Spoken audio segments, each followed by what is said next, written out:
Hi everyone, this is Al from Joe's IAS Academy. இந்த வீடியோவில் என்ன பார்க்க போறோம் அப்படின்னா 1 மினிட்ல டிஎன்பிஎஸ்சி ஏஇ அண்ட் ஜேடிஓ கொஸ்டின்ஸை எப்படி ஸ்மார்ட்டாக சால்வ் பண்ணலாம் அப்படிங்கிற ஜோஸ் பிஓக்கு பைட்ஸ் அப்படிங்கிற ஒரு ஆர்டர் தான் கொண்டு போய்கிட்டு இருக்கோம். இதில் இன்னைக்கான 1 மினிட் கொஸ்டின் என்ன அப்படின்னா Young's modulus of material E equal to 1.6 into 10 power 5 Newton per mm square. Modulus of rigidity G equal to 5.2 into 10 power 4 Newton per mm square. ரெண்டுமே சேம் யூனிட் தான், பிரச்சனை இல்லை. மியூட வேல்யூ என்ன? ரெண்டு கம்பைல் பண்ண மாதிரி formula E equal to 2G 1 plus mu. கரெக்டா? இதில் E தெரியும், G தெரியும், mu தான் தெரியணும். அப்போ அதை மட்டும் அங்கே வச்சுக்கலாமா? 1 plus mu அப்படியே வச்சுக்கலாம். E divided by 2G. E எவ்வளோ? 1.6 into 10 power 5 G எவ்வளோ? 2 into 5.2 into 10 power 4 equal to 1 plus mu.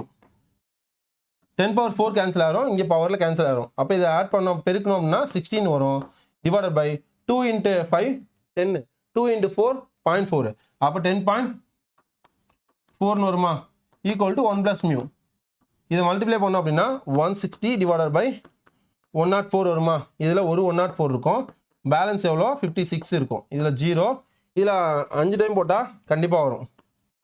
5 time போட்டோம் அப்படின்னா 500 520 வரும். ப்ளஸ் 4 0 அப்ராக்சிமேட் போட்டோம்னா 3 டைம் வரும். அப்போ 1.53 ப்ளஸ் 1 இங்கே வரும்போது -1 ஆயிரும் மியூ. அப்போ மியூவோட வேல்யூ 0.53 அப்படிங்கிறது ஆன்சர். 0.53 R 54 answer D. கண்டிப்பாக அந்த வீடியோ யூஸ்ஃபுல்லாக தான் நம்புறேன். எந்த அளவுக்கு யூஸ்ஃபுல்லாக இருந்துச்சு அப்படின்னு கமெண்ட்ஸ் மென்ஷன் பண்ணுங்கள். லைக் பண்ணுங்கள், ஷேர் பண்ணுங்கள், சப்ஸ்கிரைப் பண்ணுங்கள். ஆல் தி பெஸ்ட் பா. தேங்க்யூ.